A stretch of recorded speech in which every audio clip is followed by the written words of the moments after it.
Hey, so if your screenshots in ShareX are not saving, yeah, that can be really frustrating, especially when you capture something important and it just disappears. In this guide, I'll walk you through step-by-step fixes to solve this issue. First, go to After Capture Tasks and make sure Save Image to File is enabled.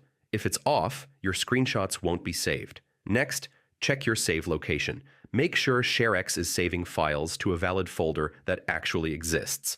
If your file naming rules are broken, it can prevent files from being saved properly.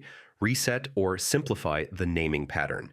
Sometimes screenshots are uploaded instead of saved locally. Check your upload history or clipboard. Yeah, you might already have the link. Try running ShareX as administrator. Permission issues can block saving files.